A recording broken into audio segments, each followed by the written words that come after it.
মানিকপুৰৰ পৰা নগাঁও পৰ্যন্ত আমাৰ মোটামুটি 5 আৰু 3 8 কিলোমিটাৰ 8 কিলোমিটাৰ ৰাস্তা মোটামুটি এই অৱস্থায় যিটো দেখিছে আপোনালোকে এই ওপৰখণ্ড নাই কাচিম বুলি কয়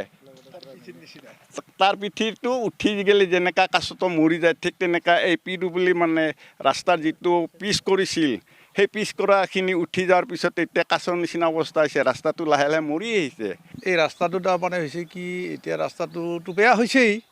কিন্তু ইতিমধ্যে হৈছে কি চৰকাৰে আমাৰ এতিয়া ভাল কৰি দিব লাগে যে ৰাইজৰ অহা যোৱাৰ সুবিধাটো যথেষ্ট হ'ব কাৰণ কি মোৰ বুলিতো আৰু মোৰ নিজৰ নহয় গতিকে সকলো ৰাইজৰে কত কিমান ডাঙৰ ডাঙৰ গাড়ী আহে কত কিমান কি আহে এই বিষয়ে ৰাইজেও বিবেচনা কৰিব আৰু লগতে ময়ো বিবেচনা কৰি আছোঁ হয় ৰাস্তাটো বেয়া আপোনালোকে দেখিছে আজি প্ৰায় 6 বছৰ ধৰি যিটো জৰাজীৰ্ণ অৱস্থা মানিকপুৰ প্ৰাণকেন্দ্ৰ মানিকপুৰ তিনিআলিৰ পৰা নগাঁৱলৈকে এক ফুট ৰাস্তা ভাল নহয় গতিকে এই যি জৰাজীৰ্ণ ৰাস্তাৰ বাবে ৰাইজে সৰ্বসাধাৰণ ৰাইজে গড়কাপ্তানি পথৰ যদি এনেকুৱা দুৰৱস্থা হয় ৰাইজে যি জ্বলা কলা খাইছে ইয়াক আপোনালোকে আমি সকলোৱে অনুভৱ কৰি আছোঁ আৰু সকলোৱে আমি ভুক্তভোগী জৰুৰী সেৱা আমাৰ স্বাস্থ্যজনিত কাৰণত যদি আমাৰ এম্বুলেন্সসমূহ যদি আমাৰ খৰতকীয়াকৈ ততাতৈয়াকৈ যদি হস্পিটেললৈ যাব লগা হয় তেতিয়াহ'লে সম্ভৱৰ বাহিৰত কোনো পধ্যে জৰুৰীভাৱে উপযুক্ত স্থানত বা উপযুক্ত মেডিকেলত গৈ নাপায় গতিকে যাৰ ফলত বহু আমাৰ অসুবিধা হৈছে